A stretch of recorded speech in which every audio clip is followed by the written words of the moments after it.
Professor Pete, let's learn. We're going to go to the most famous place in the north of Vietnam. Next to Hanoi is Halong Bay.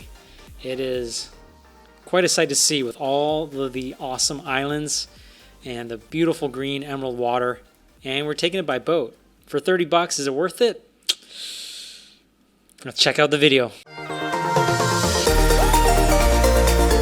I forgot to record as we were getting into the van, but there's the van right there. There's a lot of vans here that are going to Halong Bay. This is the first stop after about an hour and a half of driving. You get here, hang out here for about half hour, and then we'll head out and probably arrive to the pier by noon. So I got picked up at about 9 a.m., just before 9 a.m. Picked up a couple more people in our 13-seater. There's the parents on the adventure. Tons of people. This is just the beginning. We just got dropped off and we're heading inside to get to the boat. There's just a lot of people. There's not even anywhere to sit. But anyways, there's our guide. You gotta love those flags. Super touristy. And we're outside. It took us a while. There's like a briefing. The guy talked for a long time. And you can see there's just tons and tons of people. But we're making our way through, and we're walking over. You can see all the boats ready to pick us up. And yeah, it took a couple hours to get here, but now we're on the water. And I was really surprised how sunny it was. I went here about 10 years earlier, and I think there was sun for about 5 minutes. So we were pretty lucky to get sun in the morning. And this is the top of the boat, and even with trees.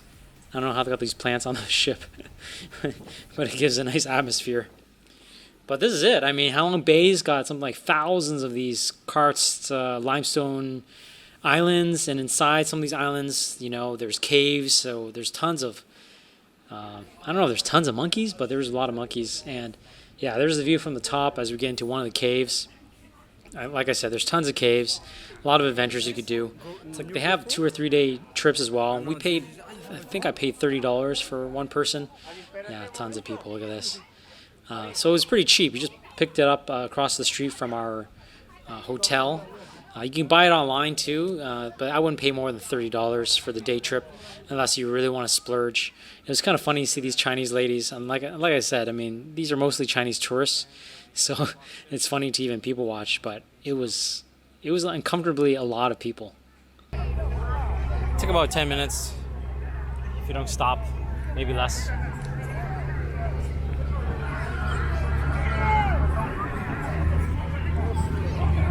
The majority of this tour is about 50. Average age about 50 years old.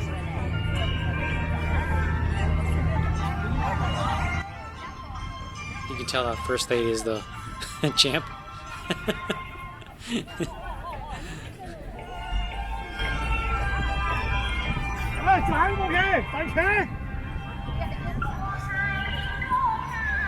Gotta love the slow-mo. Look at these ladies. Some of them are wearing really nice outfits. I don't want to get in trouble, but some of them are definitely past their prime.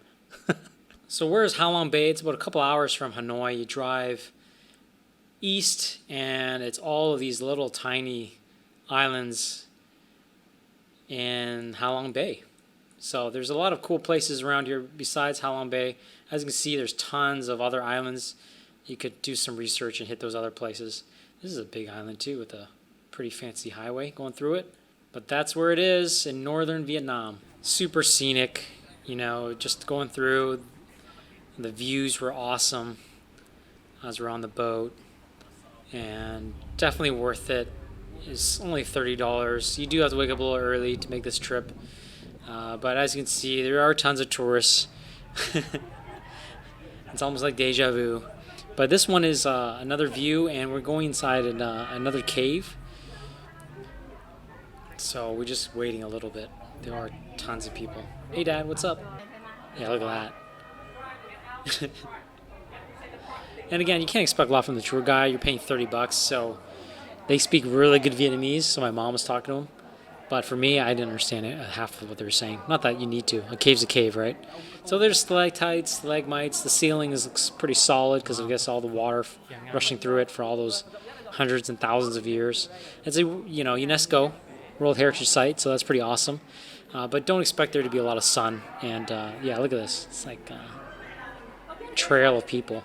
The cave is huge. You gotta say that. It's really nice. If you have trouble walking and you're not so huge on adventures, this is a great place. But if you like adventures like me, go in without a flashlight inside of a cave, which I've done before, then this isn't for you, right? But nonetheless, it still is pretty cool to walk through and see it, in a very controlled environment.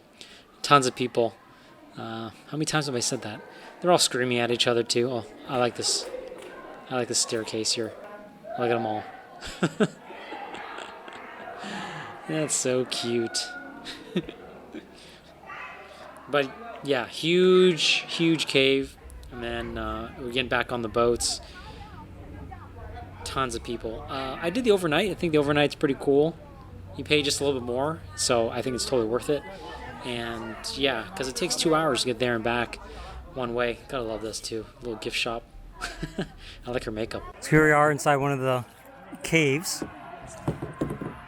So there's this tiny little tunnel over here. And we're just kayaking around the inside. The tide is right, I guess. So some monkeys and tons of tourists chanting and screaming. Some monkeys up there. Some babies. But yeah, super cool. Even though there's tons of crowds, dirt cheap. Maybe stay for a couple days. Then really make it worth your time. It's still up there on my list. It's not an A+ anymore. It's probably like an A. But I mean, come on, $30, so cheap. If you can find a way to go when there's no people, I think it's going to be even better. So, Professor Pete, give me the score. Keep learning. We'll see you in the next one.